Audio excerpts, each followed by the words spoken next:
Welcome to Share Talk, the only podcast where investors come first. Hi, this is Zak Mir, and today I'm joined by Leon Coetzer, who is CEO at Jubilee Metals Group. How are you today, Leon? I'm very good, thank you, man. Thanks for the opportunity. Right. Jubilee Metals has been keen to emphasise the diversification in terms of metals and geographies, but what is the main focus and goal of the group? Sure. I mean, Jubilee is a company where we use our industry process expertise to unlock opportunities to recover metals and minerals from resources typically overlooked by traditional mining and processing companies. If you look at our company, our PGM and chrome business is a classic example of just that, where we make significant returns on resources that was not valued by the industry. Our fine chrome facilities, for instance, are processing materials that were rejected previously as waste, and then the waste we make from that process, we still recover PGM-rich concentrate from that. So it's a philosophy we apply on the resources from the mining industry, and our Kabwe in Zambia is yet another classic example of that philosophy. So our diversification drive is more of a natural outcome of the techniques and the process philosophies we apply to these resources. And that takes us across metal groups and mining jurisdictions. So you're diversified, really, apart from the mitigating risk. It's just because you can extract metals, different types of metals, all over the place. Exactly. If you've got at our core our processing philosophy, our processing techniques, you can apply that across metal groups and across mining jurisdictions where the opportunities lie. We are not constrained to a specific metal in a specific jurisdiction. Okay, and does metal recovery imply a process which may not be significant in terms of output as compared to traditional mining? Is that how it works? Well, I mean, by its very nature, processing projects such as these typically have a smaller footprint. But if you look at what we've done in South Africa, where we use these projects as a central processing hub from which we bring in and supplement the feed with third-party material. If you take our Windsor project, where a component of our feed supply is, of course, this resource is overlooked by so many mining resources, and we supplement that feed with further third-party material, we have a processing capacity at Windsor of 70,000 tonnes per month of ore, which is big in anyone's language. So the project individually might be small, but in all our projects, we create a central processing hub where we supplement the project with traditionally mined run-of-mine ore. Right. So, I mean, you've sort of partly answered my next question, but so this business is scalable, and does it have advantages or disadvantages as compared to the traditional mining?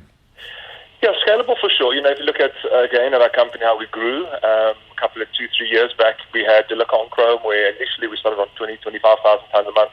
We've scaled our operations to 50,000 tonnes at Hernick, and now 70,000 tonnes at Windsor. So being a process-focused company, designing of our processes, scalability is a fundamental component of the designs. But equally, if you look at our corporate transactions, as our balance sheet grew, as our earnings grew in our company, the size of our projects grew. Just this year alone, we've invested $28 million into acquisition and capital in scaling up our operations. Right. I mean, one of the aspects that I've listened to, many of your interviews, one of the aspects which hasn't really been emphasized, which seems to be the sort of the elephant in the room, is that you are actually a very environmental company. It's the impact. It's green. You're actually saving the environment rather than let's say doing what other mining companies do. Is that something that you're keen to emphasize? Interesting question. I really like that question.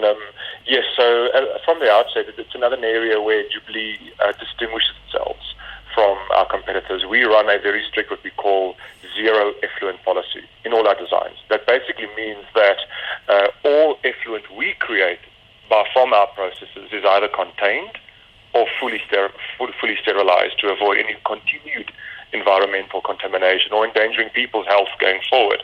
So the approach has two effects. One is it forces our engineers to review and drive efficiencies, because we have to extract all metals from the processes. So it had a massive knock-on effect, and it was actually the seed from which we developed our fine chrome projects, which is the first of its kind in the world.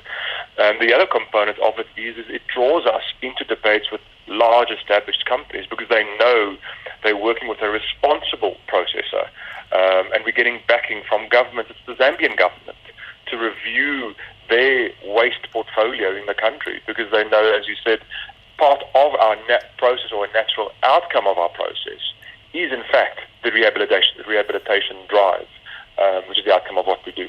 And does that affect the efficiency? I mean, does that affect your margins being sustainable in that way? No, actually quite the opposite, because it's a fundamental part of our design. It's not an afterthought that we try and add onto our designs. It drives our efficiencies. It is why in Zambia, at our Kabwe project, we are able to achieve both lead, zinc, and vanadium recoveries out of a waste, where previously it was only targeted to be a lead and zinc recovery project. So in fact, it has enhanced our recoveries and our margin at Kabwe rather than the opposite. And it also brings projects onto the table that wouldn't be on the table if you weren't that environmentally strict. Right. I mean, you're clearly gaining a good position in your space. Proving some people wrong in terms of what the upside is from what you're doing. But surely this might encourage others to get into, to start trying to steal your lunch. What are the barriers to entry for those, who think that they might be able to compete with you? I know you're spot on correct. I mean, the more, there's an ever-increasing focus on waste and potential waste reprocessing. It's a low capital entry. People have sometimes this misperception of low risk on certain of these projects. So yes, you're quite correct. More and more companies are reviewing this as a potential strategy. With that comes the barrier to entry. And the biggest barrier to entry is that it's taken us years to develop our ability to be able to accurately evaluate an opportunity, develop and de-risk the solution, and rapidly implement it. Those strengths we've created doesn't come overnight, and we use that ability to, in fact, extend our position in this industry. Yes, there are advantages because you don't have a mining component, but equally you need to be sure that your technical ability to unravel the process required to extract the metal out of that waste, because the metal was in that waste for a very good reason, is key to enter. And many companies have attempted to enter this industry only to find out that they do not have that technical ability to actually recover that metal. So you're in a good position now. What's the sort of the bias now? Is it towards expanding and acquiring, or is it towards consolidating and getting a ramping up profitability? I think it's a bit of both, to be honest.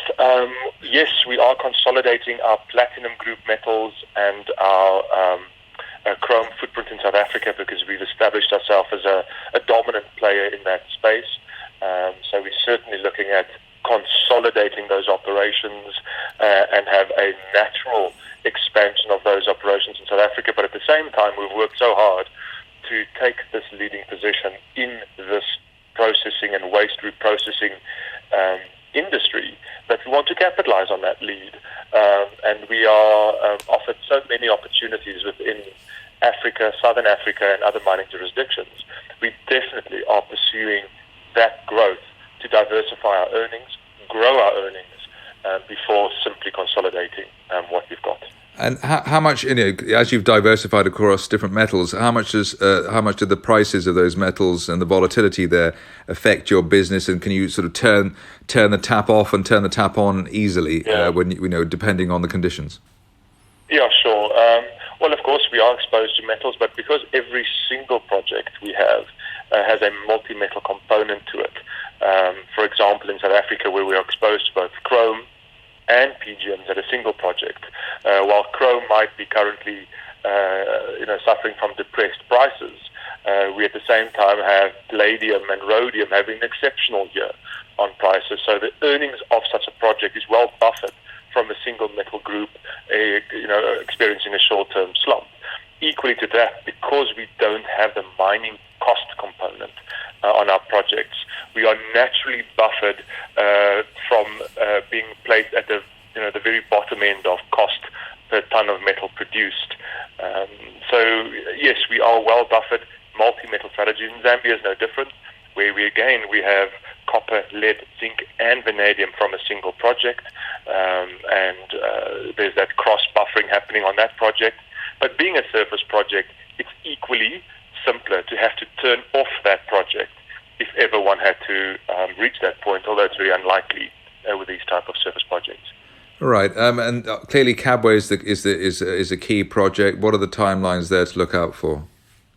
It's very much key for us. It's a project we're driving really hard. The immediate timeline, of course, is we've since acquiring that refinery adjacent to all that material.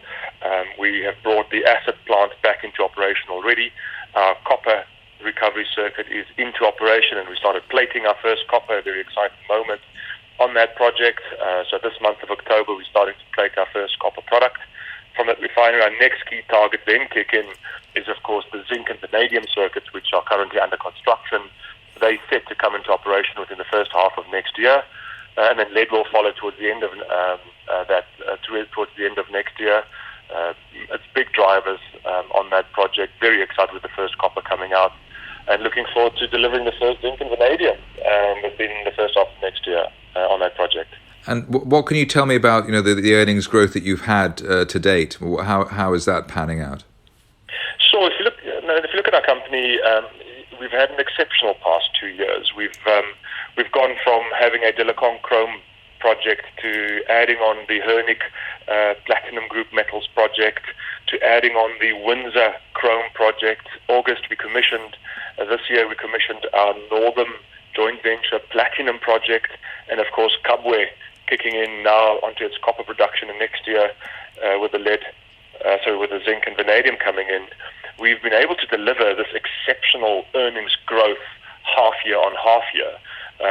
And therefore one can expect, with the size and the magnitude of a Kabwe project coming on stream in next year, is that that project has the potential to dwarf the earnings Jubilee has reached even at this point going forward. So we're in a very healthy position. We're reaching that point where our own earnings can sustain our growth, which is a key driver we're working towards. So all looking good for a continued strong earnings growth for the company. Right. Clearly already what you're doing has attracted institutional investors to the shareholder register. Are you confident this will continue, or is the retail investor now a part of the plan going forward as well? Well, we have to be. We've been very thankful for the retail support we had in times when we didn't have the institutional support. Clearly, as our balance sheet is growing, our earnings continue to grow. We've drawn in, and very thankful for the institutional guys coming in. They're exceptional support of shareholders. They hold us accountable, of course. And I think as our earnings maturity starts growing, where we have repeatable earnings coming through half year after half year, we will no doubt attract more institutional support into our company, and I think that's a very likely reality for us. Leon Coetzer, CEO at Jubilee Metals Group, thank you very much indeed. Oh, thank you. Thank you for listening. Remember to visit our website for more news and other podcasts at www.share-talk.com.